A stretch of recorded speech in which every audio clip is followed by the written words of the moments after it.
He de comenzar pidiendo perdón por el título, como he dicho a este señor, porque es un título totalmente equívoco. Si entre los ahí presentes hay algún historiador, algún especialista en estas materias, dirán: pero Van Rey, ¿dónde se ha sacado ese título? ¿Qué tiene que ver el Tratado de Corbeil con Valencia o con su tierra Baleares? Absolutamente nada. Absolutamente nada. Ni Ludovicus, Luis IX, ni Jacobus, Jaime I, cuando firmaron esto, primero lo trataron el 11 de mayo de 1258, y cuando lo ratificaron el 16 de julio de 1258, el último pensamiento en Valencia o en Mallorca. Dirán: ¿y entonces por qué? Porque hay un dato muy significativo, es un poquitín como esas películas de enredo, eso, lo otro, o policíacas, que una teoría lleva a la verdad. Pues sí, la colla de este caso, ¿y cuál es? La fecha. 1258. Me hubiera gustado que aquí hubiera habido una pizarra, porque hubiera escrito con letras de varios palmos: 1258. No olvidéis esa fecha. Pues es correcto el título, porque el estudio, el examen y el análisis de este tratado nos demuestra que lo que en él se dice tiene importancia primordial para Valencia y Baleares, y que cuanto se dice y cuanto se trata da conclusiones tan decisivas, tan importantes, que afianzan la identidad del Reino de Valencia, porque desmontan descaradamente la farsa, la mentira, la tergiversación del pancatalanismo. Hace añicos todas las teorías obsesas de que Valencia y Baleares son criaturas de la cultura catalana. Bueno, veamos por qué el Tratado de Corbeil desmonta el tinclado pancatalanista. Hablemos del tratado. Ahí lo tengo. Yo no me lo invento. Ay, perdón.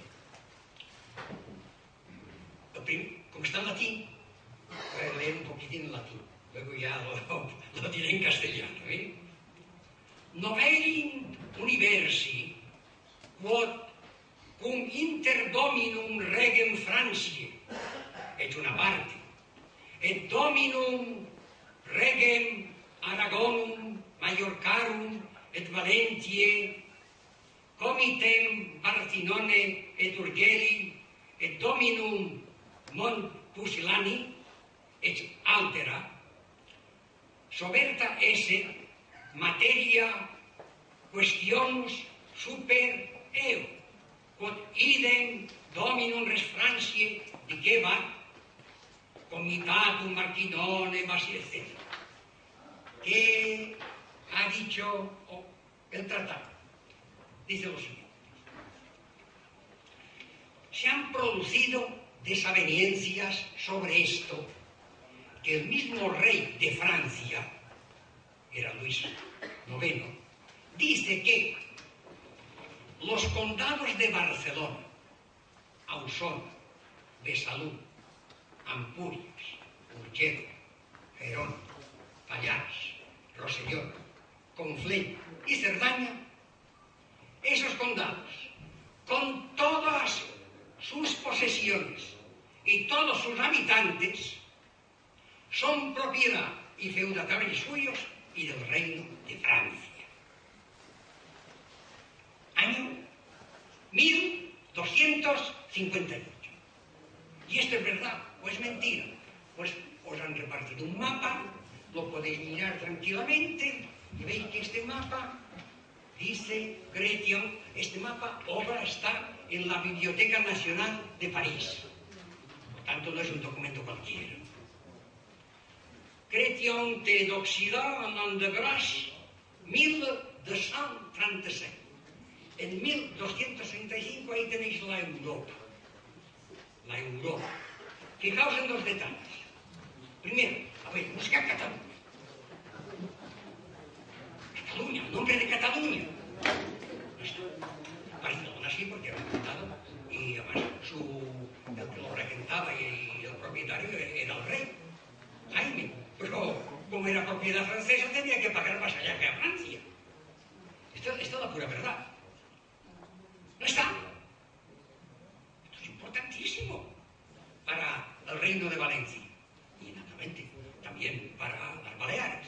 Y otra cosa, para que veáis que este mapa es fidedigno. Busca Valencia, está la palabra Valencia. ¿Pero bajo qué color? Bajo el color del rey almohade. En 1265, Valencia era rey.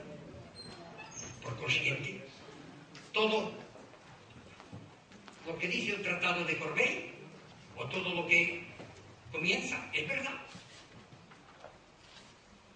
Y fijaos si es verdad, ya hablo ahí, por tanto, y lo salto. ¿Os acordáis la conferencia anterior que os mostré ese libro? Escrito en 1932, pues tiene los colores de la República, están en el segundo año de la República, pues este señor, que es un médico,